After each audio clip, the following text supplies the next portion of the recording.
All right, and we are recording, it looks like. So thank you Okay. so much for doing this, Sarah. Appreciate your time. Hope you are well, healthy, strong. Maybe let the listeners know who you are and what do you do. Okay. Well, thank you for having me. I'm Sarah. I am the owner of Wanderful Boxes. I'm a gift box company, but I also have a small little storefront you can see behind me. And gosh, I appreciate you having me on. It's a crazy time.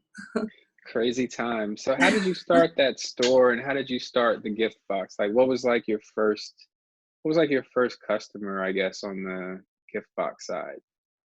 So I'd been in the green beauty industry for a few years working with a company, and I had just had my son, my second child, and was just kind of itching to sort of get back into doing something. I wanted to, I guess, have something for myself at that time. And I had a friend with a law firm who I had she always says, you always find the coolest things, can you find me some things for some of my staff? So I kind of did 1 year and got her Christmas gifts. And then the next year was maybe like, well, I could probably turn this into something, and thought maybe I'd pursue that. And I wasn't really sure. And I voiced it to a couple of girls that we had done pop-ups together with our businesses. And they were like, well, we've been talking about doing a shop together, so why don't you come in with us? So kind of in the span of about a month, we had that conversation and opened a shop, and I started a business, and we just sort of hit the ground running. They'd had established businesses, so I was the new one, but none of us had had a storefront. One was a mobile boutique, and one had a setup in a gym. So we just kind of came together and started running. Awesome. And what was your background, I guess, going into it? What were you doing before? I managed a bridal shop for several years, and I'd been an assistant producer for some of the bridal runway shows in the area and different events. And I really liked that. I just kind of like being creative and finding different ways to do that. I cannot draw or paint to save my life. So I find different ways, like I combine things that look pretty together. I love to dye silk ribbon. I mean, I find other ways to sort of be creative, and I've always been drawn to those. And do you have like because your aesthetic, it seems like you have like graphic design, like really control over graphics and like creative direction, art direction. Where did you kind of pick up those skills? Along the way. My background in school is psychology. I have a little bit of business, but I worked with substance abuse. I worked in social services. So this was all kind of foreign to me. And I think, my dad could really draw very well. And Mm, I kind of was like, well, I guess I'm just not very artistic. And then, you work in the bridal industry and you work with all kinds of creatives, and you see that there are so many different ways to sort of express that creativity. So you just kind of try all the things and see what sticks. I've definitely tried calligraphy, for example, not going to stick with me. Several different things. So you find what works, and then you also along the way find the people who can do that very well if you don't. So I understood. definitely do a lot of my stuff, but I go to the right people for that which I cannot. Understood. And what about suppliers and some of the companies you work with? Maybe talk about how you find some of these companies and kind of what is your business model? I try to use all small businesses, primarily women owned, a lot of local businesses. I sort of just find them through traveling to different cities and going to some of their smaller boutiques. I love to find the local makers. If I can, I always try to find the Saturday market, or Portland has a great night market. I go to some of the smaller buyers markets for some of the kind of indie businesses, and just kind of, there's so much creativity. I mean, there are millions of companies that you can go for, but you just kind of see which you're drawn to. And the good thing about kind of these small businesses is that they're usually just an owner just like me sitting in their shop, and we're kind of can relate on several levels and just have some great conversations and collaborate together. And it just sort of leads into, well, I know this person, and then you're off in a different direction with somebody they recommended. So it's kind of a really neat network that you build up when you are a small business and you're operating with a lot of other small businesses. What are some of those like buyers markets that you go to? Like, do you go to trade shows? Like, maybe what are some of those that you go and find these unique products?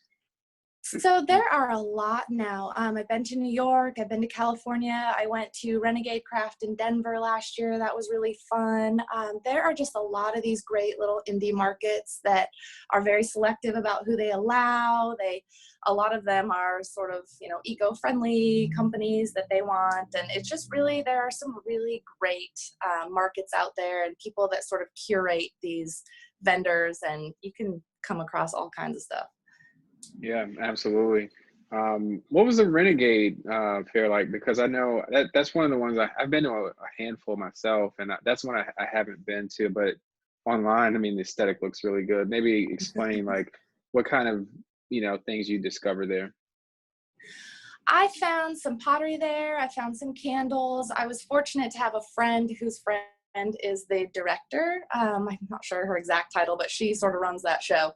And so that was really neat to get to sort of walk around with her and talk with her about how she finds different vendors and how different cities, attract different companies and different buyers. And I've really collaborated with a few of the people that I found, but I also stumbled across great other buyers that were there from other shops, kind of similar to mine. And we formed relationships as well. So it's neat. You feel a little bit less like an island in an environment like that. And we're all kind of working together. Totally. And maybe speaking of that, maybe talk a little bit about the kind of changes that we've been going into at this point. I mean, we're, working differently, and in some cases, we're not even able to work. What are you kind of doing as a business, and what things are you kind of seeing? I guess from a, just a success standpoint, or any positive stories that you might can share. I feel really fortunate throughout this. I did have to close my doors, which is not ideal, but I am here packing up orders. I've had great response online. I've had people message me through Instagram. I'm still getting business, and I'm really thankful for that. Um, I mean, if I have to find a silver lining, I would say that I've been totally inspired the last week or so with all of the creativity and the sort of adaptability that a lot of these businesses are showing. I've seen collaborations, I've seen, takeout. I've just seen so many businesses sort of doing what they can to help other businesses, and so many people are trying to think outside the box. And I've had suggestions from people that, I mean, it doesn't benefit them at all, but they think of something and think, maybe you should try this. I'm like, that's a great idea. I never would have thought that. So I think if anything, people have really banded together and kind of come up with some cool things and are just kind of trying to look out for each other as best we can. I feel fortunate that I hired somebody last year to really kind of get my website going and kind of all the things I'd neglected. And I'm so grateful that I did that. She's been amazing, and she's really helped me sort of stay afloat while I figure out what the new normal is for this time. And what's one of those like good ideas that maybe someone is giving you that you say, oh, I wouldn't have thought of that? Stay-at-home mom sanity boxes. That was Ah, I like that. I like it a a lot. lot of that. Little bundles. So I'm partnering with a florist in the area. She contacted me yesterday. She has a delivery truck. She just signed on a location, so she is parking her truck in her parking lot on Tuesday to do like a drive-through bouquet pickup. And she invited me to put together little bundles and just have some gifts there. She said, I think this might help brighten some spirits. I've had some companies and some other people reach out, or that I've kind of reached out to about putting gifts together for maybe nurses or people who are separated from their mom in a nursing home, or, people that could really use a little extra. So we are going to roll out some sort of free gifts, free bundles, just some different options that I don't normally offer, maybe at various price points, or just kind of with some different sort of relaxation centered offerings. Yeah, no, that's really cool. No, that's great. And so you did make a decision, you said a while ago, to have someone help you with your website and kind Mhm. of just like, assistance there. How did you kind of find that person, and kind of like what were some of the first things that maybe you were doing, or even if there are things that you weren't doing, like, what were some of the first things you either delegated or like kind of gave tasks to that person? So I was trying to think of how I met her, and I'm not really sure. I know that she hired me to do some gifting, and in turn, I think I hired her to do some Instagram stuff. I hired her to do a project, and then I remember that several weeks, maybe even a month, went by, and she was getting to be Mother's Day, and I'm totally overwhelmed, and I'm forgetting Instagram and all these things. And she messaged me and said, "Hey, been a little while since you posted. Do you want me to put something together?" And at that moment, I was like, here's a girl who noticed that I wasn't doing something that would really benefit my business and just jumped right in and was like, you could probably use to do this. Do you want some help? And I'm like, you're hired. Yes. So Wow. yeah, she's been amazing. She helped open a lot of businesses, and she just can really anticipate things. I mean, I didn't know anything about business. I started this and was like, I'll figure it out. And man, it was a game changer to have someone like her come on board and be like, wow, I never would have thought of any of those. And they've been great avenues for my business. And so how do you kind of go about, like, I guess, getting new business? Is it referrals or is it something else? How do you kind of get your customer? I've been fortunate that referrals have been really big for me, whether it's somebody who has chosen to use my boxes as their gifts, or whether it's somebody who's received a gift and like, wow, what is this? Instagram has been great for me.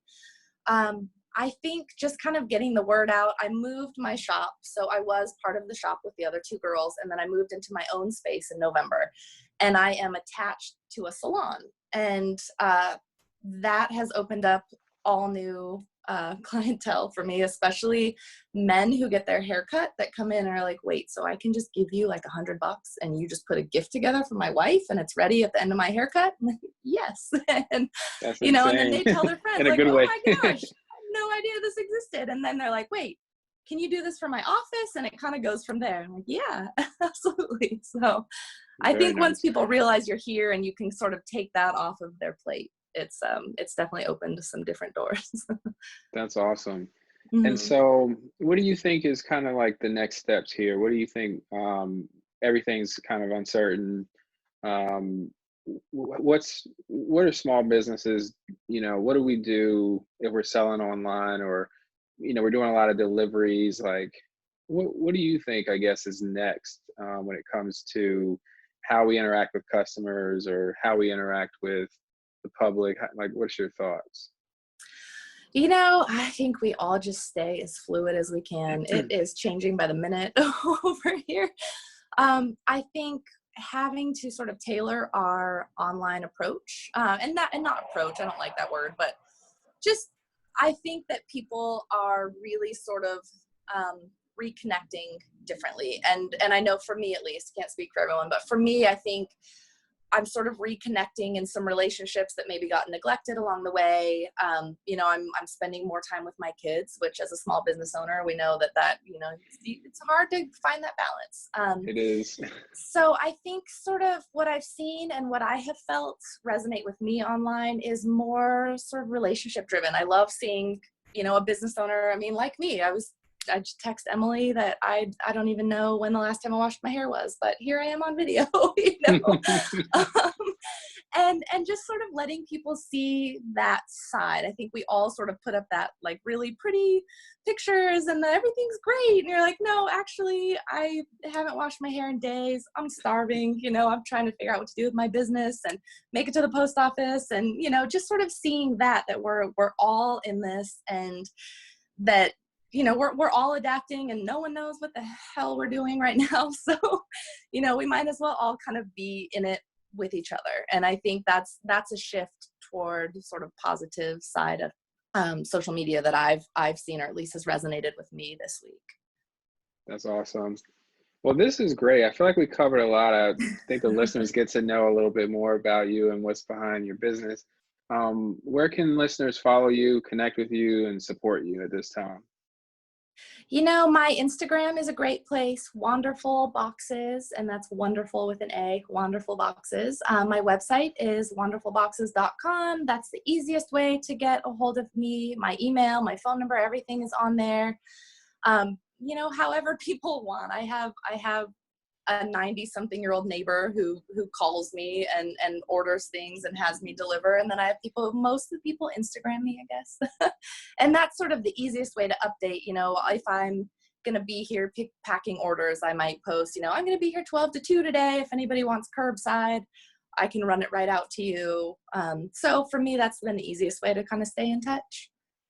Awesome. Well, that's great. Well, thank you again for doing this, and Thank you. stay safe, stay healthy, and we'll You talk soon. also. All right. Thank you so much. Bye. Bye bye.